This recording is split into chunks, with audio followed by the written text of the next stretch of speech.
Perkenalkan, nama saya Naula Ajukmi, Fakultas Ekonomi dan Bisnis, Program Studi Manajemen Hari Minggu dengan NIM 2261201150.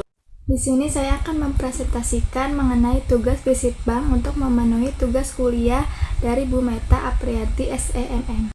Pada tanggal 28 Desember tahun 2024, saya melakukan kunjungan di Bank BRI Unit Kronjo. Setelah melakukan kunjungan pada bank tersebut, saya ingin menjelaskan beberapa poin pada dunia perbankan, yaitu Lembaga Penjamin Simpanan LPS. Lembaga Penjamin Simpanan LPS adalah sebuah lembaga independen di Indonesia yang berfungsi untuk menjamin simpanan nasabah di bank, baik bank umum maupun bank perkreditan rakyat.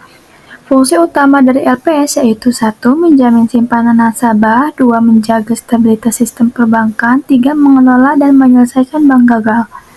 Tujuan utama dari LPS adalah menjaga stabilitas sistem perbankan dan melindungi nasabah jika terjadi kegagalan pada bank.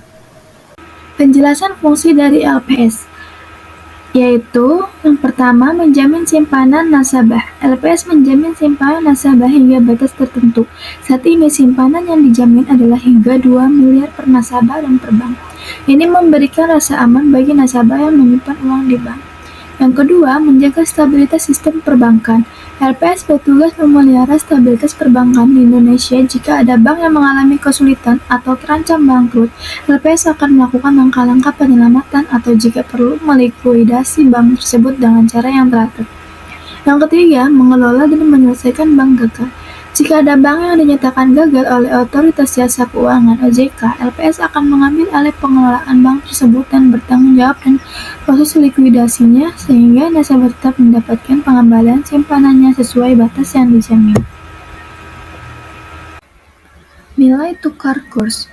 Nilai tukar kurs adalah perbandingan nilai atau harga antara mata uang suatu negara dengan mata uang negara lain. Nilai tukar ini menunjukkan berapa banyak satu mata uang lain dalam konteks ekonomi dan keuangan internasional. Nilai tukar sangat penting karena mempengaruhi perdagangan, investasi, dan ekonomi suatu negara secara keseluruhan. Yang pertama ada euro, dimulai dari harga 17.103,35. Yang kedua ada pound sterling dari Inggris, dimulai dari harga 20.016,48. Yang ketiga ada yen dari Jepang, dimulai dari harga 105,23. Yang keempat ada dolar Singapura, dimulai dari harga 11.731,49. Yang kelima ada USD atau dolar Amerika, dimulai dari harga 15.715. Produk perbankan. Yang pertama ada tabungan. Tabungan adalah contoh produk perbankan yang paling umum dan dikenal luas oleh masyarakat. Dalam produk tabungan, nasabah dapat menyimpan dan mengakumulasi dana mereka di rekening bank. Yang kedua ada kredit. Kredit adalah produk perbankan yang memungkinkan nasabah untuk meminjam uang dari bank. Kreditan dapat digunakan untuk berbagai keperluan seperti membeli rumah, mobil, atau membiayai pendidikan. Yang ketiga ada deposito. Deposito adalah produk perbankan di mana nasabah menyetor dana mereka dalam jangka waktu tertentu dengan tingkat suku bunga yang tetap. Deposito biasanya memiliki jangka waktu yang lebih lama daripada tabungan seperti 1 tahun, 2 tahun, atau lebih. Yang keempat ada giro. Giro adalah produk perbankan yang memungkinkan nasabah untuk melakukan transaksi keuangan secara elektronik.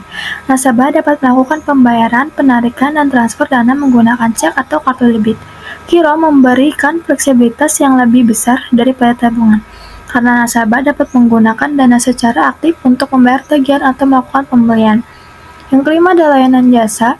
Lembaga perbankan juga menyediakan berbagai layanan jasa seperti internet banking, SMS banking, dan sejenisnya. Layanan ini memungkinkan nasabah untuk mengakses dan mengelola rekening mereka secara elektronik baik melalui internet maupun pesan teks. Nasabah dapat melakukan transfer, dana, memeriksa saldo, memberi tagihan, atau melakukan transaksi lainnya dengan mudah dan nyaman melalui layanan jasa perbankan ini. Yang keenam ada Safe Deposit Box. Safe Deposit Box adalah kotak keamanan yang disediakan oleh bank untuk menyimpan barang berharga milik nasabah. Barang-barang seperti dokumen penting, perhiasan, atau sertifikat kepemilikan dapat disimpan dengan aman ke dalam Safe Deposit Box. Yang ketujuh ada bank card. Bank card adalah kartu yang dikeluarkan oleh lembaga perbankan kepada nasabah untuk melakukan berbagai transaksi keuangan. Dalam hal ini, kartu debit dan kartu kredit adalah contoh bank card yang umum digunakan. Kartu debit membantu melakukan pembayaran langsung dari rekening, sedangkan kartu kredit memungkinkan nasabah untuk meminjam uang dari bank dengan batas nominal tertentu. Yang kedelapan adalah Letter of Credit. Letter of Credit adalah produk perbankan yang berkaitan dengan perdagangan internasional. Letter of Credit adalah jaminan pembayaran dari bank yang diberikan kepada eksportir atas nama importir. Letter of Credit memastikan bahwa pembayaran akan dilakukan kepada eksportir jika semua persyaratan yang ditetapkan telah terpenuhi. Yang kesembilan ada clearing. Clearing adalah proses penyelesaian transaksi keuangan antara bank-bank yang berpartisipasi dalam sistem pembayaran. Clearing memungkinkan transfer uang yang aman dan efisien antara bank-bank dengan memastikan bahwa dana dikirim sampai ke tujuan. Yang ke-10 ada inkasso. Inkasso adalah proses penagihan atas instrumen pembayaran seperti cek atau wesel oleh bank atas nama nasabah. Bank berperan sebagai perantara dalam mengumpulkan pembayaran dari pihak yang terutang kepada pihak penerima pembayaran. Funding atau pendanaan adalah proses pengumpulan atau penyediaan dana untuk mendukung suatu proyek, kegiatan bisnis, atau investasi. Dalam keuangan dan bisnis, funding bisa datang dari berbagai sumber, tergantung pada jenis kegiatan atau proyek yang didanai. Lending adalah aktivitas peminjaman dana yang dilakukan oleh pemberi pinjaman kepada peminjam. Dalam transaksi lending, peminjam harus mengembalikan pinjaman beserta bunganya dalam jangka waktu tertentu. Lending sudah ada sejak lama dan semakin berkembang seiring dengan kemajuan teknologi dan kebutuhan masyarakat akan pendanaan yang lebih mudah. Sebagai penutup, saya lampirkan beberapa dokumentasi dari kunjungan Bank BRI Unit Kronjo pada tanggal 28 Desember tahun 2024.